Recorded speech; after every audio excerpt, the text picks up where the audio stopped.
Anastasia, a fashion designer with over 20 years of experience and a sewing educator. And I'm really excited you're here to share another sewing adventure with me today.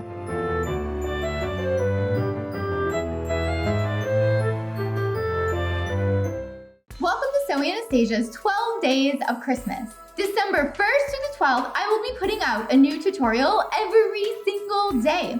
All of these tutorials are going to be about creating gifts that you can give this holiday. These are going to be super easy DIY gifts that you can make right at home. There's nothing better than getting and receiving DIY holiday gifts. Speaking of gifts, I am giving away a sewing machine this holiday. I'm giving away this brand new, beautiful Husqvarna Viking Jade 20 sewing machine. All you have to do is enter the giveaway, and the link is down below in the description with all of the details.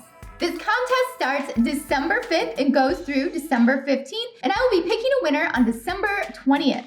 So tell all your friends and family and make sure you get your entries in. I cannot wait to read your post on what inspires you to sew. It is super easy to enter, and how amazing would it be to win a new sewing machine for Christmas, or you could even give it as a gift. And don't forget, all of the details are down below in the description for how to enter. And if you're not already a subscriber to Sewing Anastasia, make sure you subscribe and hit the notification bell so you know when all the new videos come out. And if you are already a subscriber, thank you so much for subscribing. And don't forget, I now teach sewing classes in my design studio in Chicago, Illinois, and I teach virtual lessons as well. So make sure you check those out at sewinganastasia.com. And today, on the 12 Days of Christmas, we are gonna make these super cute slippers. You can make these out of any fabric and in any size. Have you ever thought about making your own slippers? It seems really hard, right? Well, I'm here to show you exactly how to make them, and it's super easy. After watching this, you're gonna be making slippers for everyone on your gift list. The supplies for creating the slippers are as follows. You're going to need some satin fabric or fabric for the outside of your slipper.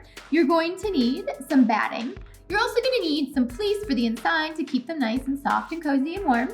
You're also gonna need your rotary cutter to cut them out. You're going to need some matching thread. I also love putting little bows on mine, so you're gonna need a couple bows. And you're going to need a pattern. There's gonna be a pattern available on sewinganastasia.com under the digital downloads for you in different sizes. You're also gonna need a little bit of peacoat elastic. This is a lot of peacoat elastic, but you're just gonna need a little bit of it, probably about a half yard. The first thing you need to do is download your pattern and cut it out, and it should look something like this.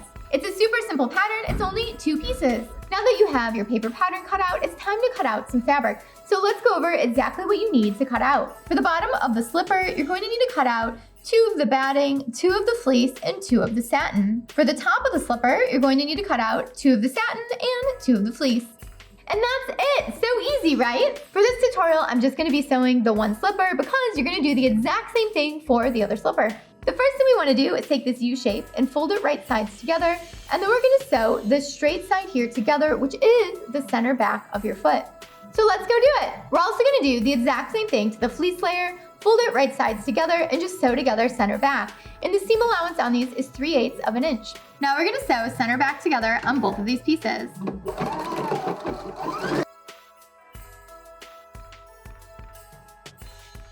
And don't forget, your seam allowance is 3/8 of an inch.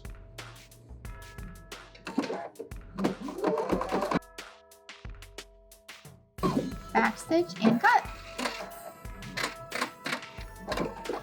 Now that we have both of the center backs sewn up, your slipper should be looking something like this with these 2 pieces.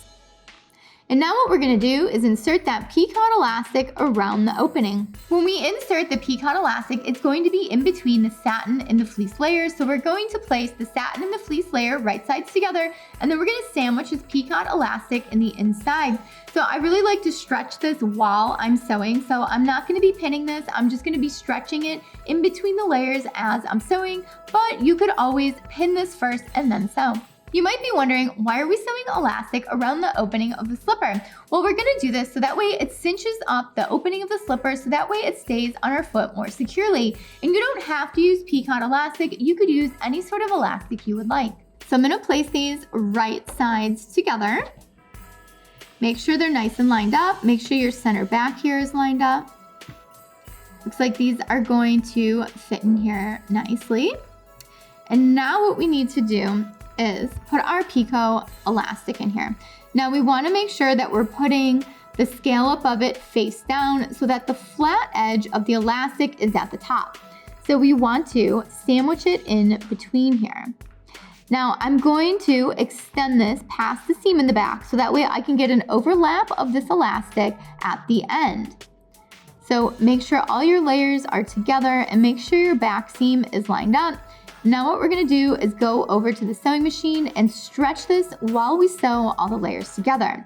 Also, make sure you put on your zigzag stitch, and you really want your zigzag stitch to be as wide as the flat piece of elastic here. So I'm going to be stretching this as I sew, so I'm not going to be cutting an amount off and then inserting it. So I just like to pull it as I go, and then when I get to the end, I chop off the extra.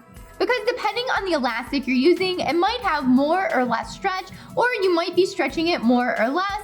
So you don't really know how much you're going to use, but overall I would say it's gonna be about 1/3 of a yard or less. So I have all my layers together with my elastic in the middle. So I have my zigzag stitch set up and I'm all ready to go. So when I do this, I wanna make sure my needle is in the elastic. So I'm gonna do a couple stitches first. And now what I'm gonna do is pull the elastic, hold it down, and put all the layers together. So that way I know how much give I'm going to have while I'm sewing.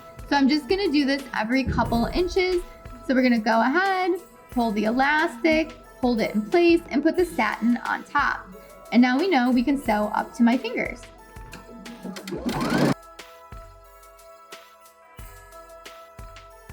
When we get up to that point, we're gonna stop, realign everything, stretch out the elastic, hold it down with our finger, put the satin back on top, and continue.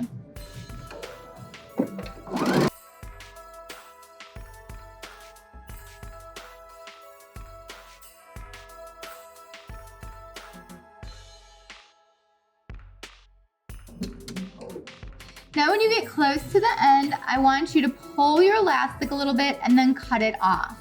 So we're just gonna pull a little bit and cut.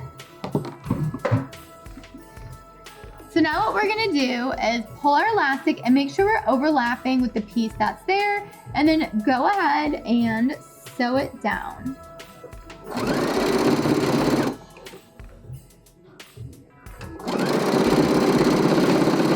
Overlap your stitches, back stitch, and cut.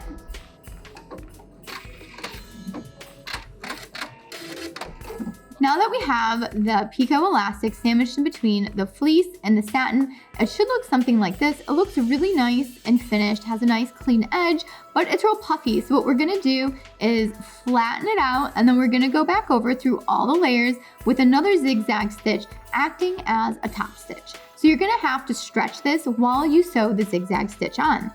So I've taken off the bed of my sewing machine so I can slip my slipper onto the cylinder part of the machine. And now I'm going to position all these layers, make sure they're nice and flat. I'm gonna line up the inside edge of my A-foot on the right with the edge of my satin. Now that I've got my needle in the fabric, I can start pulling it and lining it up. Now when you're pulling this, you don't want to fully just pull it forward. I like to keep a hand in back just to make sure it's still pulling through the machine smoothly. Now you don't want to push it or pull it. You really want the machine to take it at its pace, but you want to be guiding it and stretching your fabric at the same time. So let's go.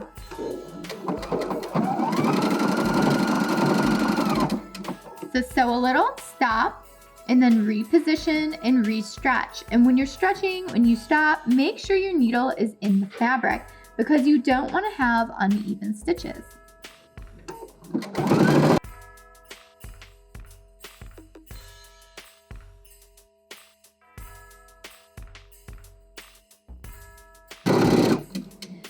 Then you get back to where you started, overlap your stitches, and either fix or back stitch, and then cut.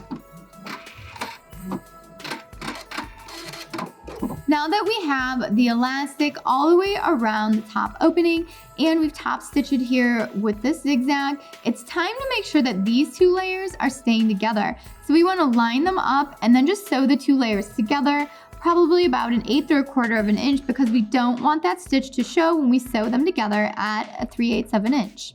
And we're going to do that with the straight stitch. Okay, let's stitch these two layers together.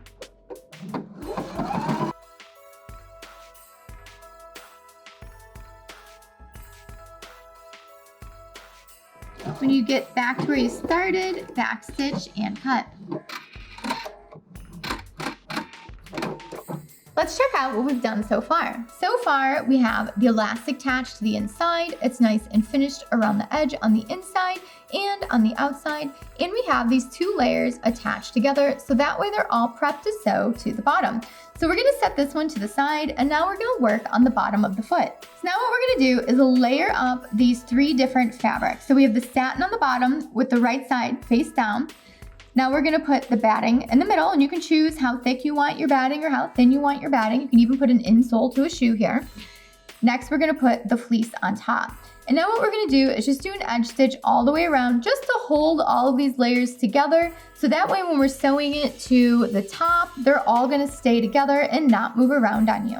So you might be wondering, are you gonna slide around on the floor with satin fabric on the bottom of your slipper? You sure are. So you wanna make sure if you're using satin fabric that you get some puffy paint, and you can put any design on the bottom of the slipper that you want with some puffy t-shirt paint. Or you can buy a slipper fabric, anti-slip fabric for the bottom of your slipper as well. But I went ahead and used my own puffy paint to make my own because I wanted the bottom to be the exact same color as the top of the slipper. Bet you didn't know you could create your own anti-slip slippers. But if you're using the anti-slip fabric, you're going to use that in place of this green satin that's in the bottom. So I'm going to be using a straight stitch, and I'm going to be sewing 1/4 inch away from the edge.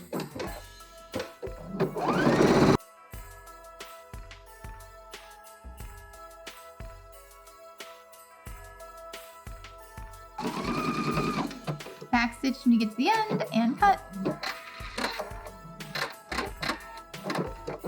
Now that we have the top and the bottom of the slipper prepped, it's time to sew them together.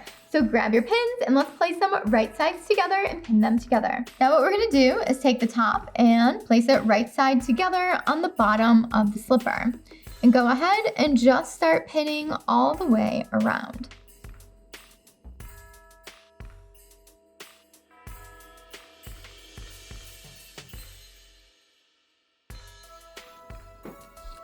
Now that we have this all pinned together, you can really see the shape of the slipper taking form. So we are going to straight stitch these two layers together all the way around at 3/8 of an inch seam allowance. Okay, let's sew these two layers together at 3/8 inch of seam allowance.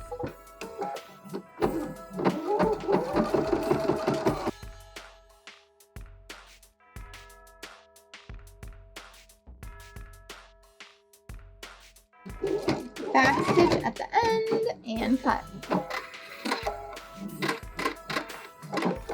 Now that we have these two layers sewn together, let's head over to the serger and serge all these layers together so that way we can clean up the edge. If you don't have a serger, you could zigzag these edges together, you could overcast them together, or you could use the overlock stitch on your sewing machine. Okay, let's serge these edges, chop off any of the frayed bits, and clean them up.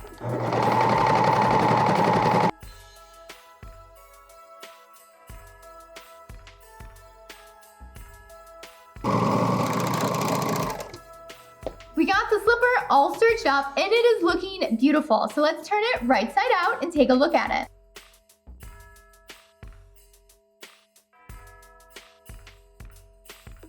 Ooh, check it out. That is one good looking slipper. All we have to do is put the bow on it and we're done. I'm gonna use a little fabric tack. I'm gonna put it right at the center of my slipper.